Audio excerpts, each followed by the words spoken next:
Hello dear, कैसे हो आप सब। मैं रुद्धिमान, आप देख रहे हैं रुद्धिमाशी चैनल। और आज हम बात करने वाले हैं split AC indoor and outdoor के पार्ट्स, वर्किंग एंड डिस्क्रिप्शन। सबसे पहले तो अगर हम बात करें, स्प्लिट एसी के अंदर दो हमारे यूनिट होते हैं, indoor unit and outdoor unit. और उसको रेफ्रिजरेंट पाइपलाइन के द्वारा कनेक्ट किया जाता है।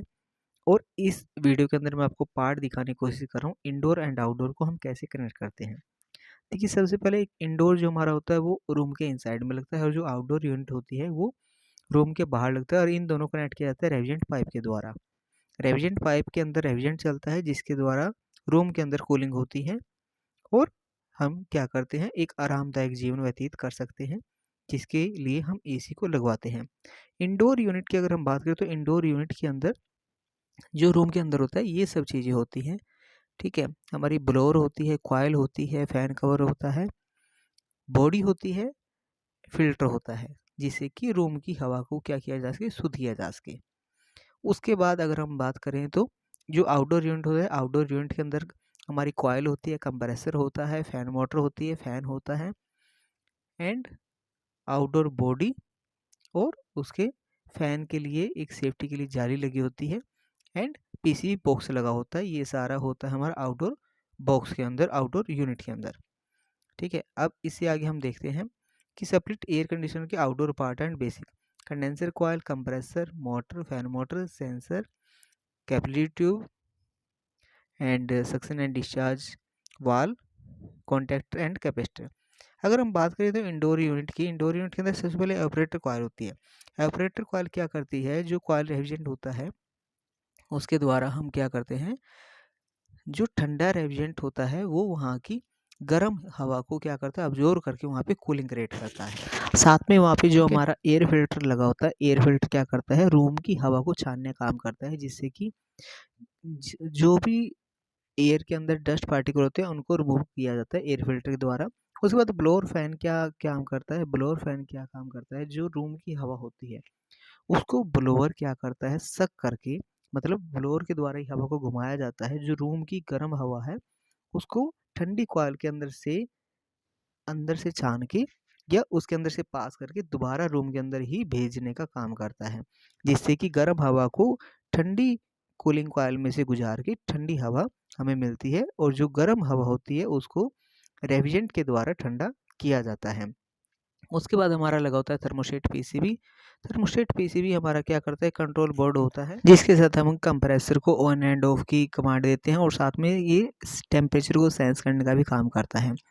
उसके बाद लोअर होता है, लोअर्स क्या होता है, डायरेक्ट कोल्ड एयर फ्लो, मतलब वो है जो एयर फ्लो होता है वो डायरेक्ट कोल्ड होता है, and can move up and down और लेफ्ट एंड राइट, मतलब कि हम हवा का डायरेक्शन भी चेंज कर सकते हैं।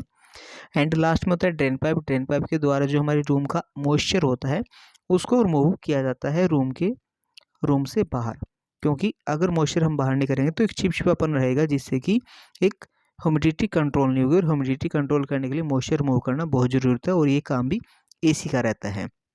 आगे चलते हैं। आप नेक्स्ट हमारा कंप्रेसर। अब कंप्रेसर क्या होता है, कंप्रेसर हमारा आउटडोर यूनिट में लगा होता है, और एसी का हार्ट का काम कंप्रेसर करता है। कंप्रेसर का काम क्या है, ऑपरेटर से आने वाला low pressure low temperature gas को सक्शन लाइन के माध्यम से खींच के उसको हाई प्रेशर हाई टेम्परेचर में कम स्थान में कंप्रेस करना, ये कंप्रेसर का काम होता है। उसके बाद जो हमारा गर्म रेफ्रिजरेंट गया है, जो वेपर रेफ्रिजरेंट गया है, वो सीधा सीधा हमारा जाएगा कंडेंसर में। तो कंडेंसर में यहाँ पे काम क्या होता है, जो कंप्रेसर से आने वाला high pressure high temperature vapour refrigerant है उसको लिक्विड में कन्वर्ट करना। लिक्विड में वो कैसे कन्वर्ट करेगा, या तो हवा के द्वारा या पानी के द्वारा, या हवा और पानी दोनों के द्वारा। तो ये डिपेंड करता है कि हमारा जो कंडेंसर है वो किस टाइप का है, एयर कूल्ड कंडेंसर है, वाटर कूल्ड कंडेंसर है, ये दोनों प्रकार के कंडेंसर होते हैं। उसके बाद हमारा लगा होता है एक्सपेंशन वाल। एक्सपेंशन वाल अगर हम छोटी यूनिटों की बात करें तो कैपिलरी ट्यूब का यूज किया जाता है, और एक्सपेंशन वाला काम क्या होता है, गैस को एक्सपेंड करना, साथ में जो लिक्विड रेफ्रिजरेंट आ रहा है उसके फ्लो को कंट्रोल करना, एंड साथ में हाई प्रेशर को लो प्रेशर में कन्वर्ट करना। ये तीनों काम एक्सपेंशन वाल के होते हैं। उसके बाद सक्शन लाइन। सक्शन लाइन के द्वारा क्या होता है, गैस को सक किया जाता है कंप्रेसर में, कि इसके एवापोरेटर से आने वाली गैस को सक्शन लाइन के माध्यम से सक किया जाता है। And 11 number high pressure liquid line होती है, जो कि हाई प्रेशर हमारी कंडेंसर वाली लाइन होती है। अब इससे आगे हम चलते हैं।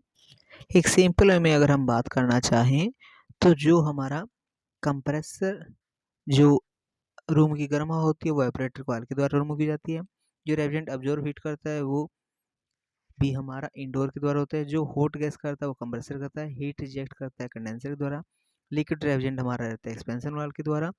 और इस प्रकार से इंडोर एंड आउटडोर यूनिट को कनेक्ट किया जाता है और इसको एक पूरा एक फिगर के उससे पार्ट्स शो किए हुए हैं कि किस प्रकार से हमारी जो लाइनिंग होती है वो इसके अंदर डिस्क्राइब होती है।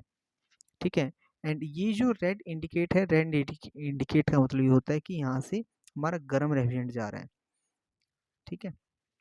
तो ये इंडोर एंड आउटडोर की वर्किंग थी और मैं आशा करता हूँ मेरे द्वारा दी गई जानकारी आपको अच्छी लगी। प्लीज़ वीडियो को शेयर एंड लाइक जरूर करें और अगर चैनल पहली बार है तो सब्सक्राइब करना ना भूलें। And thank you watching my video. आप देख रहे थे रोदिमा channel and thank you watching my video. Thank you.